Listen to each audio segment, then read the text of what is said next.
Hello everyone, कैसे हो आप सब। आज हम पढ़ेंगे कृष्ण भक्ति शाखा सूरदास और नंददास के विषय में। तो इसकी प्रस्तावना देख लेते हैं कि भक्ति काल के अष्टथाप के सर्वश्रेष्ठ कवि सूरदास और अंतिम कवि नंददास के जीवन, साहित्यिक कृतियां, काव्यगत विशेषताओं और प्रमुख आलोचकों जैसे आचार्य शुक्ल, हजारी प्रसाद द्विवेदी द्वारा उनके विषय में दिए गए महत्वपूर्ण कथनों का एक समग्र संकलन है। इसमें सूरदास के भ्रमर गीत और नंददास के भंवर गीत का तुलनात्मक अध्ययन भी शामिल है। सूरदास, इनका जीवन परिचय देखते हैं कि जब इनकी वल्लभाचार्य जी से भेंट हुई वो समय था 1509 और 10, और कहाँ पर हुई तो वह गऊ घाट पर सूरदास जी की भेंट महाप्रभु वल्लभाचार्य जी से हुई। इनकी जो प्रारंभिक भक्ति थी वो दास्य भाव की भक्ति करते थे, जिसमें ये खुद कहते हैं कि प्रभु हो पतितन को सब टीको, हे प्रभु मैं इस संसार के सभी पापियों और पतितों में सबसे अग्रणी मुख्य हूँ। गुरु वल्लभाचार्य का उपदेश, सूरदास की दीनता देखकर वल्लभाचार्य जी ने उनसे कहा कि सूर हवे के ऐसो काहे को घिघियात है, कछु हरि भजेऊ कर ले हूँ।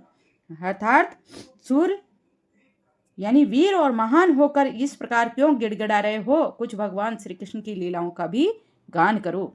सूरदास की जो भक्ति भावना थी वो पहले दास्य भाव की थी प्रारंभ में, फिर सख्य और माधुर्य भाव की हुई।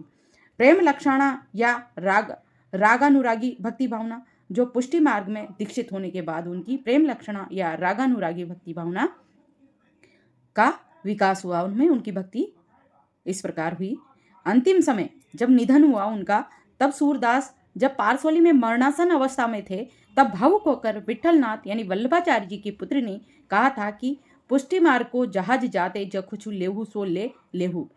इसका अर्थ है कि पुष्टि मार्ग यानी भक्ति का सबसे बड़ा आधार रूपी जहाज, जिसको सूरदास के लिए कहा है, विदा ले रहे हैं, जिसे जो भी ज्ञान उपदेश ग्रहण करना है वो कर ले। सूरदास का जो अंतिम पद है वो पारसोली में अपने प्राण त्यागते समय सूरदास जी ने यह पद गाया था कि खंजन नयन रूप रसमाते। अर्थ है कि खंजन पक्षी के समान मेरे चंचल नेत्र अब प्रभु के रूप और सौंदर्य के रस में पूरी तरह मग्न और तृप्त हो चुके हैं।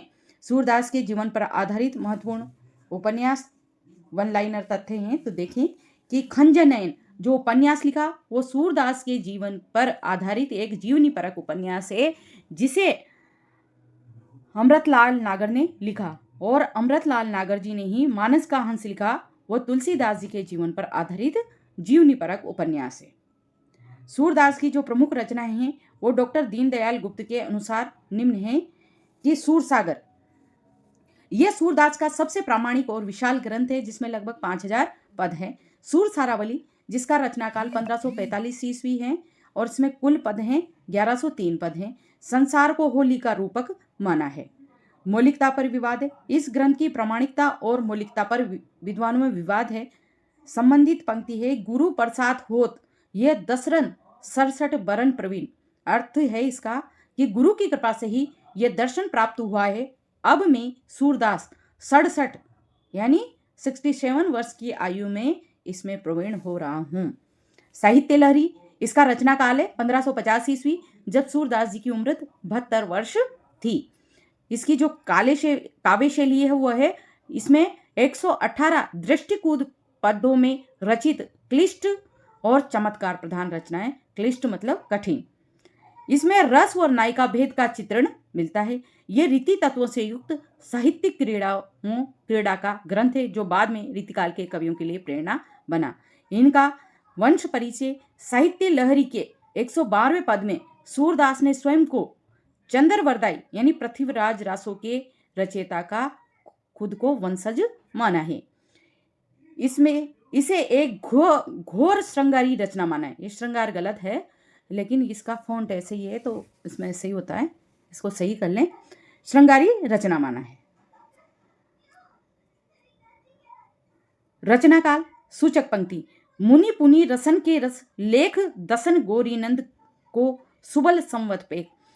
ये एक कूट पद है, जिसे शब्दों की गणना से संवत 1607 अर्थात 1550 ईस्वी का अर्थ निकलता है। इसमें सन संवत और विक्रम संवत में 58 वर्ष का अंतर है। दृष्टिकूट शैली का उदाहरण, श्रुति सुत अरिमित्र रिपुपुर ते निकासत आप। ये एक चमत्कारी पद है जिसका अर्थ वेदों, देवताओं और असुरों के संदर्भ में घुमा फिरा कर निकाला जाता है।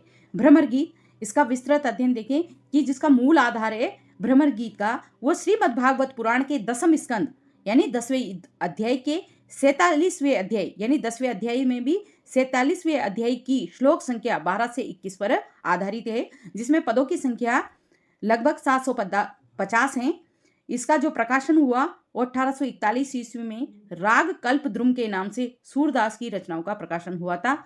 भ्रमर गीत का सार है आचार्य रामचंद्र शुक्ल ने सूरदास के भ्रमर गीत का संपादन भ्रमर गीत सार नाम से किया, जिसमें 400 पदों को स्थान दिया।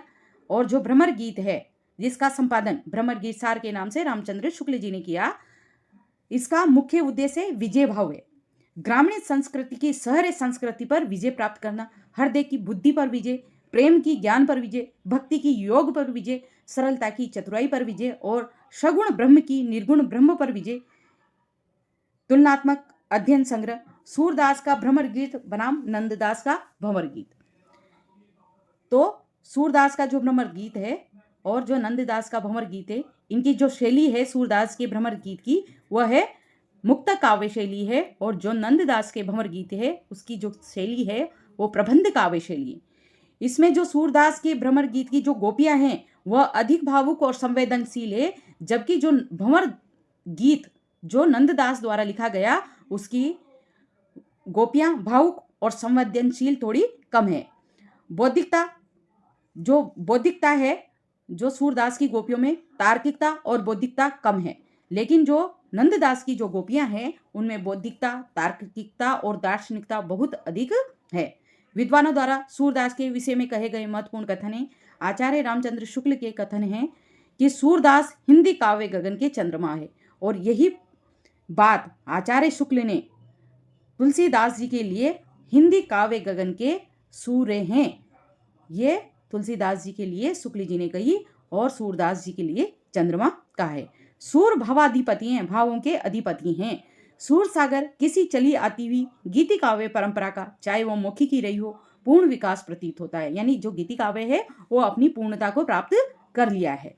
जैसे रामचरितमानस गान करने वाले भक्त कवियों में गोस्वामी तुलसीदास का नाम सर्वश्रेष्ठ स्थान पर है, उसी प्रकार कृष्ण चरित गान करने वाले भक्त कवियों में सूरदास का स्थान सर्वश्रेष्ठ है। हिंदी साहित्य में श्रृंगार रस यदि किसी ने पूर्ण रूप से दिखाया है तो वह है सूर्य ने। प्रसंगोद्भावना की जैसी प्रतिभा सूरदास में पाते हैं वैसी तुलसीदास में नहीं। ब्रज भाषा का सबसे पहले साहित्यिक कृति सूर की ही मिलती है जो अपने आप में पूर्ण है। यह सब आचार्य शुक्ल ने कहा। भ्रमर गीत सर्वश्रेष्ठ ध्वनि काव्य व उपालंब काव्य है। अष्ट साप में लगी 8 वीणाएं झनकृत हो उठी, जिसमें सबसे सुरीली तान सूरदास की है। व्यापार समष्टि के समन्वय में कवि की सहृदयता का जिस पूर्णता के साथ हमें दर्शन होता है, उस पूर्णता के साथ वस्तु क्रिया के पृथक पृथक समन्वय में नहीं। यह सब बातें सूरदास जी के लिए शुक्ल जी ने कही है। सूरदास में जितनी सहृदयता और भावुकता है, प्राय उतनी ही चतुरता और वाग्विदग्धता मिलती है। उन्हें किसी बात को कहने के लिए न जाने कितने टेढ़े मेढ़े ढंग मालूम थे। ये सारी बातें, ये सारे कथन शुक्ल जी के हैं सूरदास जी के विषय में। नाभादास ने जो भक्तमाल की रचना के लिए करी 1584 ईस्वी में, तो उन्होंने नाभादास जी ने भक्तमाल में सूरदास पर एक छप्पई छंद लिखा, जिसकी पंक्तियां हैं कि उक्ति चोज अनुप्रास वरस, अस्थिति अति भारी, वचन प्रति निर्वाह अर्थ अद्भुत तुकधारी, विमल बुद्धि गुण की जो ये गुण श्रवणी धरे सूर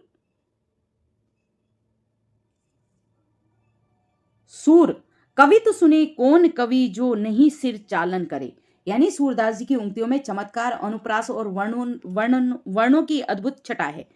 उनकी कविता सुनकर ऐसा कौन सा कवि होगा जो प्रशंसा में अपना सिर हिला दे। और ये प्रसिद्ध पंक्तियां नाभादास जी के भक्तमाल में सूरदास जी के छप्पे छंद के बारे में लिखा है।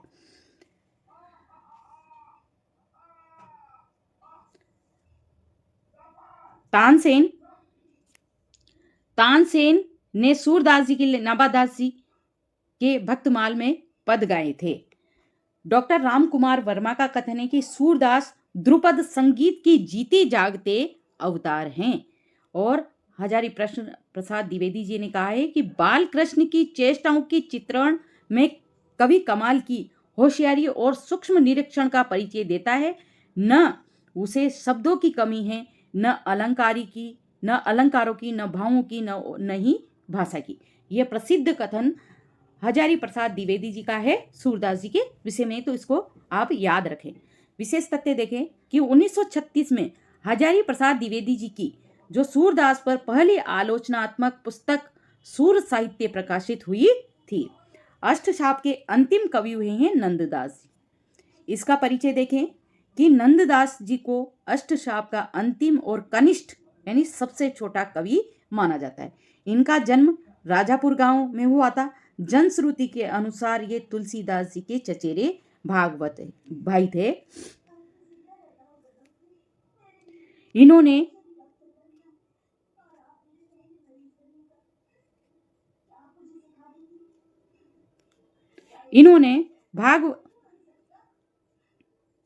इन्होंने श्रीमद्भागवत के 10वें स्कंद का पद्यमय अनुवाद किया था। नंददास जी की जो प्रमुख रचनाएं 14 रचनाएं मानी गई है, जिसमें रूप मंजरी जो सबसे ज्यादा इनकी प्रसिद्ध रचना है वो रस मंजरी है, जो नायिका भेद पर आधारित रीति विषयक ग्रंथ है। फिर है रूप मंजरी, विरह मंजरी, अनेकार्थ मंजरी, राजनीति हितोपदेश, प्रेम बारह खड़ी, नाम चिंतामणि, मान मंजरी, और जो मोस्ट इंपॉर्टेंट है तो वो मान मंजरी है। यह सर्वाधिक चमत्कार पर आधारित रचना है मान मंजरी। और जो इनकी जो रस मंजरी है वो नायिका भेद पर आधारित रीति विषयक ग्रंथ है। फिर है श्याम सगाई, सुदामा चरित, रास पंचेदय, जो भी इनकी मोस्ट महत्वपूर्ण रचनाएं हैं। ये रोला छंद में रचित है। जो रास पंचेदय ये नंददास द्वारा लिखी गई है, ये रोला छंद में है। इसमें रास लीला का अत्यंत सुंदर चित्रण हुआ है। सिद्धांत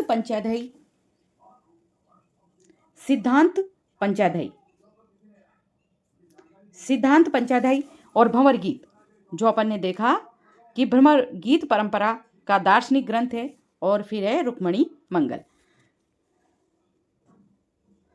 इसके साथ ही अपन यहाँ पर जो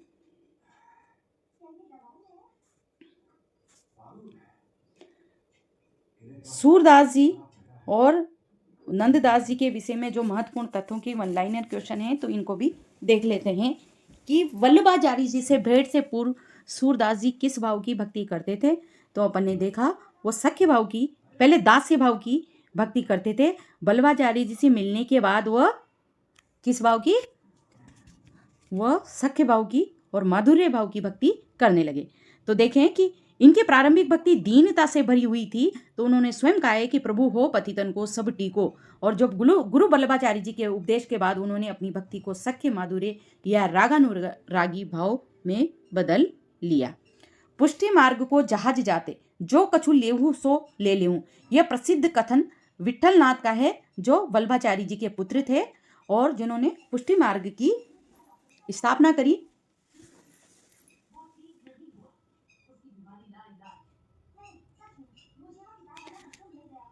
सूरदास जी के निधन पर कहा इन्होंने, जब पारसोली में सूरदास जी मरणासन अवस्था में थे, तब पुष्टि मार्ग यानी वल्लभाचार्य द्वारा स्थित जो संप्रदाय है पुष्टि मार्ग में उनका सर्वोच्च स्थान को दर्शाते हुए विठलनाथ ने यह भावुक कथन कहा है।